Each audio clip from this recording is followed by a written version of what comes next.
Lilu Dallas Multipass.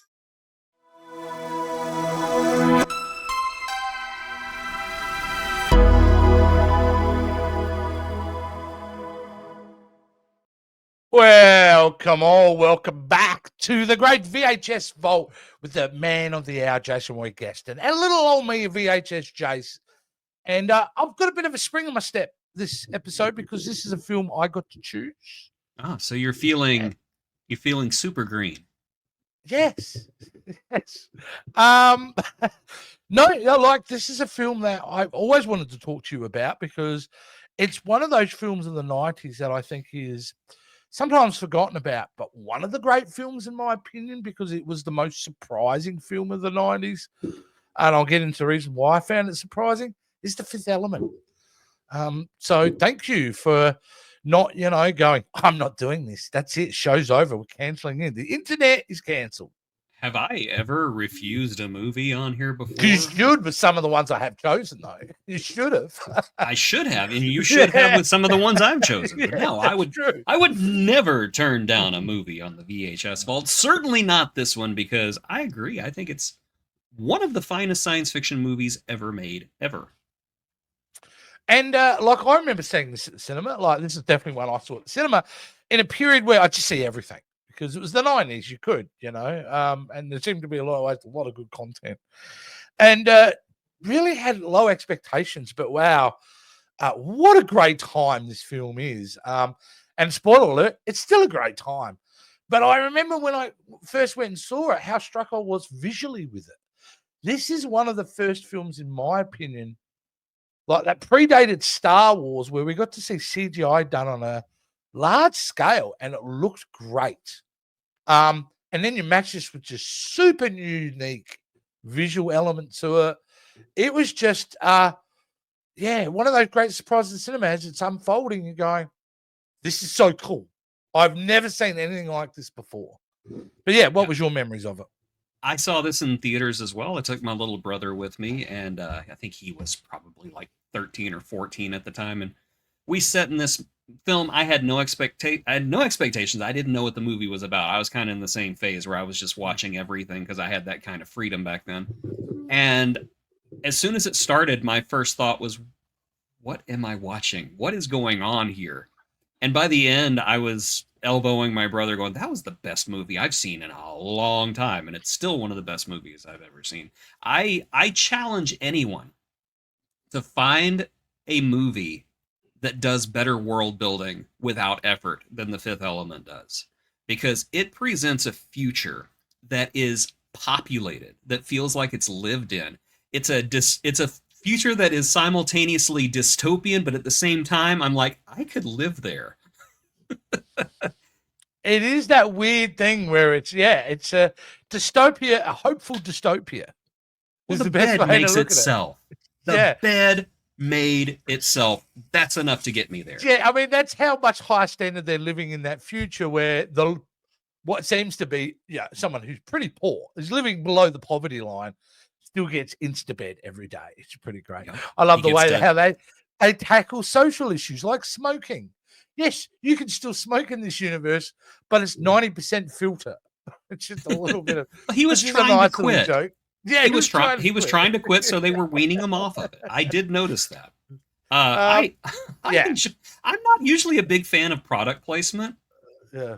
And I really don't think McDonald's paid them to be put into this movie. But one of my favorite bits is whenever the cops are at McDonald's and the servers are basically like Hooters girls now. Yeah. And I just thought that was the funniest thing. There's no way McDonald's paid for that product placement. Yeah. And it's like, you can so tell this is made by a French director. Oh, because it's got that aesthetic style, like Luc Besson, who apparently had the idea for this movie when he was 16 years old. And it took him over 20 years to actually flesh it out and develop it. He's clearly being influenced by the novels and the artwork of what he grew up in, because a lot of this movie also reminds me of those weird eclectic sci-fi novel graphic covers that you would find in the And it'd be a French name of an author you'd never heard of. But man, the artwork on that novel looked spectacular.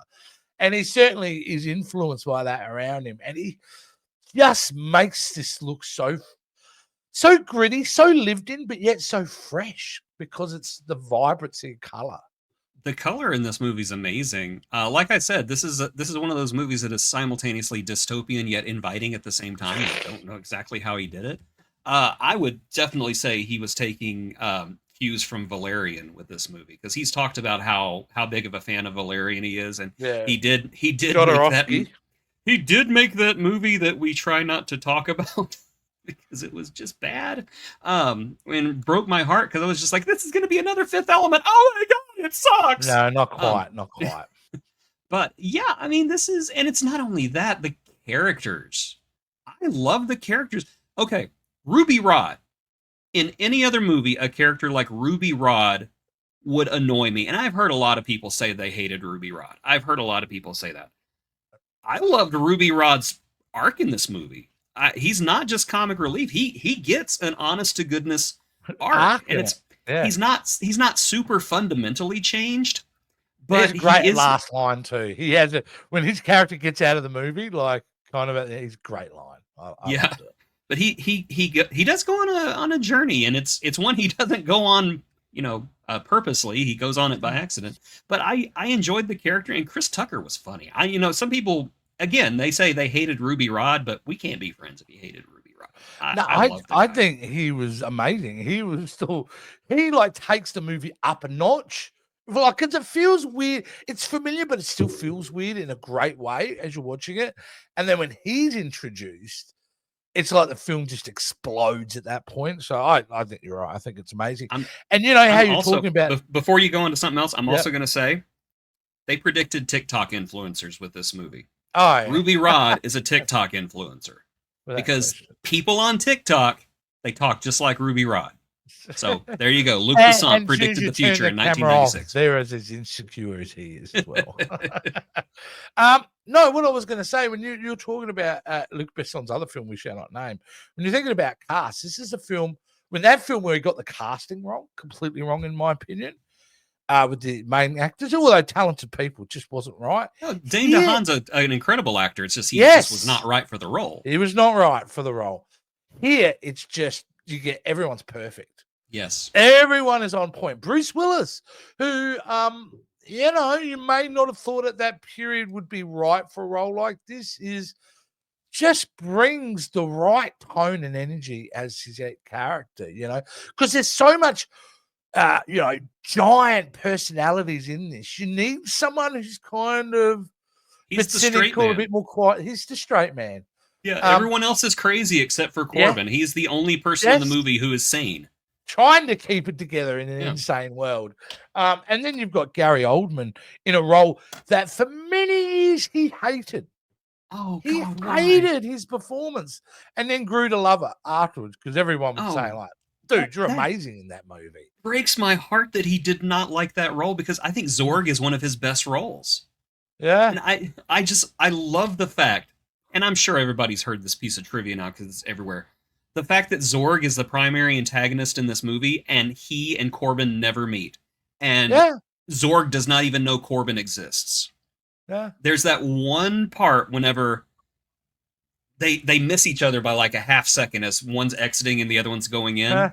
And that's it. That's as close as they get. Oh my God. I love Gary Oldman in this movie. I think he's hilarious. And everybody, he's not threatening. Yes, he is. He literally fires 1 million people at the beginning of the movie and doesn't even think. Lex Luthor would kind of go, oh, I don't know if I should do that, but I'm going to. Zorg doesn't even hesitate. Well, he's like the bad guy for us, but he's not. But he's also got that great thing, which I love, is that there's somebody else that is more important to you. Oh, yeah. A looming shadow, a voice, but we don't need to know. And the great thing is the film doesn't feel like it needs to know to explain that whatsoever. That's enough. And it's perfect. I wonder if Elon Musk has an evil voice that speaks to him. Yeah, there's always somebody higher up in the trees, isn't there? I know for a while they were trying to get a sequel made, and it was going to be called Mr. Shadow, and it was going to be about the evil voice. I'm glad they didn't. I think The Fifth Element is best as a one and done. Yeah. Yeah, it's just like it's like a novel you've picked up from a secondhand store, and you're like, wow, that was a great read. You know, it's Yeah. that oddity that is a gift. Fahrenheit 451 is my favorite book of all time. I'm glad there's not a sequel. Yes, if you don't. Actually, there's been a couple of film versions of that. We don't talk about those. No, we do not talk about. No. What is so hard about adapting Fahrenheit 451? Damn it! Stop making Clarice the love interest. She is not the love interest. She needs to die at the beginning of the book because that is Guy's entire journey. That's what starts him off. Okay, I'll stop. All right, okay. In Home. People are like, Jason Reed? And obviously has a real passion for that novel. I couldn't even told you the plot then. I have to think about it. I'd have to look up what the plot was again for that. Why did they never put the robot dog in these movies? Yeah, it was force-fed to me at 13, I think, at school. I want to talk about Ian Holm, because Ian Holm plays what I think is a masterful comedic performance for somebody who's not known for being a comedic actor. Really shows that he can be hilarious in his minor. He is the most nervous, awkward Obi-Wan Kenobi type you would ever want. And come on, they dress him. It is clearly a nod to Obi-Wan Kenobi. The facial beard and the brown kind of coat that he's wearing, and the fact he's kind of against type because he's really not. He doesn't really bring much to the table except theoretically not knowing anything. That's an inside joke. But yeah, I think he's magnificent. Anytime they get Ian Holm and Chris Tucker together, to me, it's comedy gold. Especially when they notice the bomb and all Ian Holm can say is, it's a, no. If there's a bomb, there all the alarms will go off and there are no alarms going off, so it can't be a bomb. Beep, beep. Yeah, it's unbelievable. And it's something you don't see enough of. That's comedy tension in a moment. Like, as the tension is building higher in the scene, it's actually getting funnier because of the characters' reactions to it, which is great. Also, in probably her best role I've ever seen her in is Milla Jovovich. Like, who's gone on to have a pretty decent career, but man, she just perfectly executes this character on screen. Her childlike toddler wonder is just amazing. I completely agree. She's adorable. She goes from being just adorable to, oh my god, she's going to kill us all in a split second.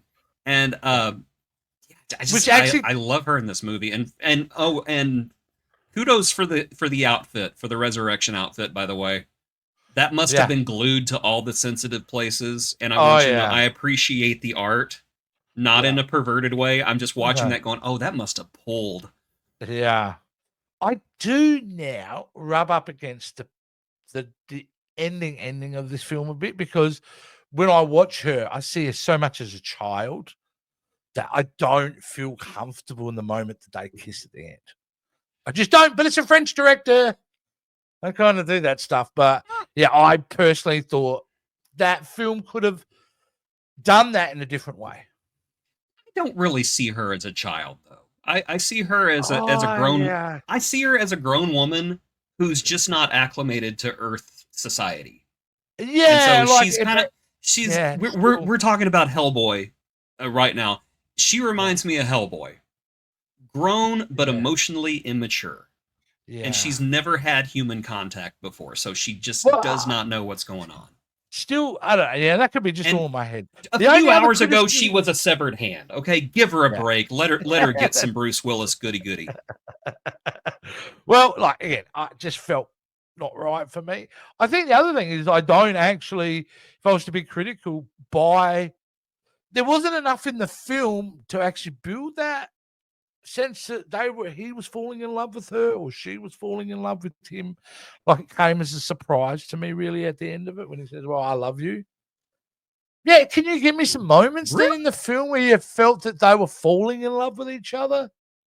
I felt that they were mostly just running. Well, they were together, getting on the plane, and whenever they made it there, obviously he had something for her.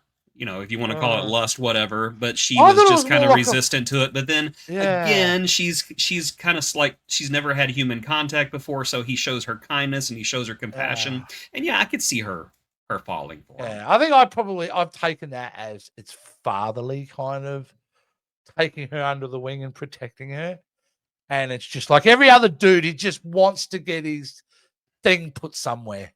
Dirty, dirty boy. Anyway, that's the only thing she I got can Bruce's say. Willis, yes. That's the only thing I can say really critically about the film in any ways. The only thing after rewatching it, and I've seen it 20 odd times, that I go, this film just works on every level. Like, to me, it's a toss up for this or The Matrix being the best science fiction film in the 1990s. I think The Matrix wins, but this is number 2, very close in my mind. I have the unpopular opinion. I actually think this one's better than The Matrix. Oh, I don't know, man. That is an unpopular opinion. No, I'm shocked at how well this movie has aged. As I said, now that we're in an age of those annoying people that you see on social media who have hundreds of thousands of followers, and you're like, don't you have a life? What are you doing on here? I am talking about me. There's that just has made Ruby Rod more relevant today, and the special effects still look outstanding. Yeah, even the cityscape scenes look great. How have we had such a glow down with special effects since the 90s? Why does this movie look better than, I don't know, some other futuristic set movie? Why does practical, dude? Yeah, why do the dinosaurs in Jurassic Park 1 look better than the ones in Jurassic Park Afterbirth? I don't understand. Yeah, Pre-birth, but I know what you meant. Yeah, what was I going to say? Yeah, you know what? Because look at the models, dude. Look at why do films like Star Trek films from the 90s look amazing in the mid 90s, but by early 2000, late 90s, because they went straight to CGI. This film doesn't do this. Starship Troopers is another example of how I love the looks ship incredible shots to this day. Yes. We'll have to do that once, part of a Paul Verhoeven bloody retrospective series. Do his trilogy of science fiction films. I had a friend who used to call it Starship Poopers. Because we were children back then. We were literal children. No, this is a great delight. And it just has not aged a beat. It works on every level. Like, musical numbers, like opera. I'm not a fan of opera, but darn, the way they approach that operatic scene and the payoff of it, which is kind of gross and bizarre, but kind of beautiful at the same time. It's weird. Yeah. So the actress there was actually Luc Besson's wife at the time. Oh, wow. Her name was Mai Wen. That's her entire name. And you want to talk about awkward? Yeah, Luc Besson met Milla Jovovich on the set of this movie, and then they decided to become a couple. So yeah, this is kind of like makes it a little bit more uncomfortable. Mai Wen was given the music and told, we're going to put it in, we're going to edit it so that you can hit these notes because no human can hit these notes. And she says, "Hold my sparkling champagne," and she sings it. Yeah. There is a special feature on the DVD that I own that shows the uncut performance from this woman. And I honestly did not know it was her. I thought that they jigged it up in whatever, I don't know, sound, whatever the sound effects are called. I thought that they altered it then, but no, that is her. That's all incredible. Of Mai Wen, and it's incredible. It is an incredible vocal performance, and I used to play that in my car all the time. Just very cool. Yeah. When it changes and she starts doing the people looking at me weird at red lights, going techno beat behind it. Yeah. Oh my god, it's one of them weirdos who thinks that the Fifth Element's better than the Matrix. Nevertheless, this is great. Like a $90 million budget this film had, and made $263 million at the box office. It made 3 times the amount that they spent on it. So it was a profitable film. Everybody was happy with the with the outcome of this. So, you know, you can't complain. It came out, it first got released in France on the 7th of May, and I believe a couple of weeks later here in over where you are, the US. Yeah, pretty great achievement. It's a big win all around, and I think it basically launched Milla Jovovich's career. Luc Besson all of a sudden now was a name. You know, between that and The Professional, like this guy was a name now. Like you'd want him to be a director of your film. So it's pretty great. And also, I've forgotten to mention him, our boy Luke Perry. Luke Perry. Who has such a great tiny little role in this film. And Pete Postlethwaite as well. In the same scene. Yes. But I want to say about Luke Perry is you could tell he was talent. I mean, the poor guy was stuck on one of the biggest, most successful shows of the early 90s and was labeled a teen. You know, a throb. What do they call him? Heartthrob. I was going to call him a head throb. I don't know why I was going to call him a head throb. For somebody, it was a head throb. Either way, you can tell he was talent because what he does with that character, who should have been just a sniveling little scared, he brings more to it. Like that dude, what a shame. What a shame, you know? And I also want to point out the aliens in this movie are so unique. Yeah. The Mondoshawan, for example, from the first scene. Yeah, that's how I walk everywhere. And then the Mangalores have so much personality. That's how big of a fan I am of this movie, as I know what the aliens are called. Yeah, the Mangalore, like their face, like great. Yeah. No CGI there. Oh my gosh, the scene where Zorg gripes one of them out and is just, he's like slapping them and like talking to them, and I'm just like, oh my god, this is hilarious. It's great. Yeah, really good character. So yeah, this is a big win all round this film. Like I said, and the only issue I had is more my perception of something more so that what they were intending. So it's one of the greats. It's definitely up there. I feel a lot of confidence. You know how you can, I don't know how many young people, I assume you know a lot of young people still because you teach them. This is the type of film, if they were old enough, mature enough, you feel very confident that they're not going to go, oh, this is one of these old movies. Yeah, I'm not going to show this movie to my students. They're when young. They're old There's enough. Boobies in it. No. When they come back and visit you a few years later. Yeah, I'm kind of surprised that they got away with this much nudity in a PG-13 movie because, I mean, Milla flashes her Jovoviches quite a few times. Yeah, that's true. That's true. You know, I guess because they're at a distance. Never the focus of the scene. It's just like, yeah, that's what she's wrapped in, man. Like, what do you want us to do? Like, well, it's not my fault. It's the machine's fault. They wrapped her up. No, Roger Ebert once said that a great movie has 3 great scenes and no bad scenes.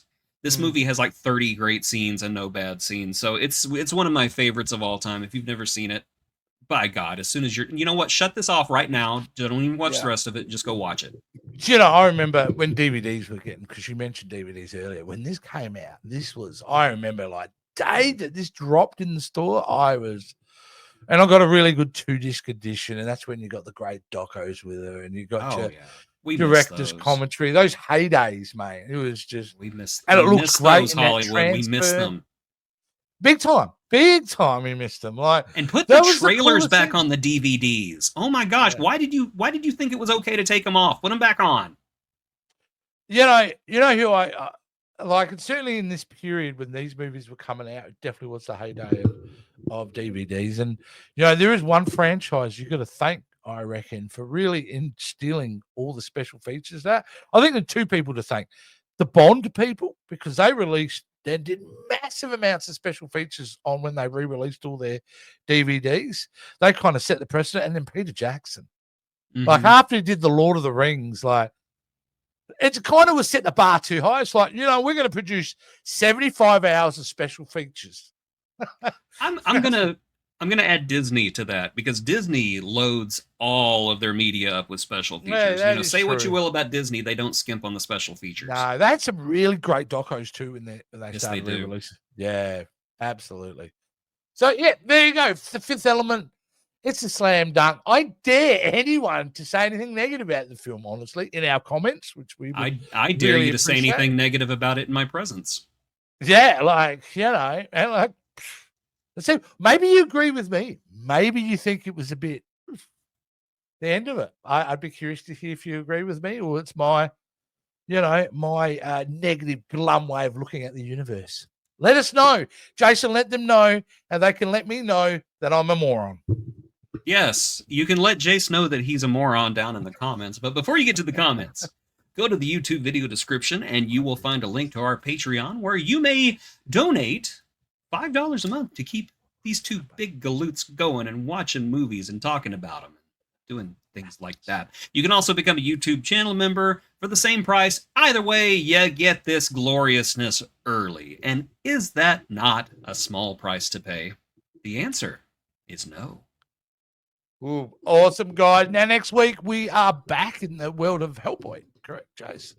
Oh, yes. Guillermo Hellboy del 3. Toro's Hellboy 3. Yes, I can't wait to see where Guillermo del Toro takes these wonderful characters in what I am sure is the best movie of the trilogy. Unless the studio does something incredibly stupid. Well, they do, but they get the right guy. I mean, when I first hear it, I think they're casting David Harbour. He's cool. He's funny. He's great. He will be a great Hellboy. Ba-da-da-da. Let's find out if that's true or not in the next episode of the VHS Vault. But what's coming the week after that, Jace? Because, we will need a palate cleanser. After the Hellboy reboot, we are going to take a look at, we're going to complete one of our other franchise runs, because one of our franchises got a new movie added to it, and it's going to get a new movie around November. But we're going to take a look at Predator Killer of Killers. Oh, wow. And then, of course, Hellboy the Crooked Man. And we're going to be done with Hellboy by that point. But in September, we're going to be taking on a new film franchise, and let's just say it's timely. Okay, fantastic. There's a tease. I can't even remember what it is. I'll have to look it up myself after. And I'm 50% of the show. That's how little I pay attention. All right, guys, that's it. We'll see you next time in the VHS Vault.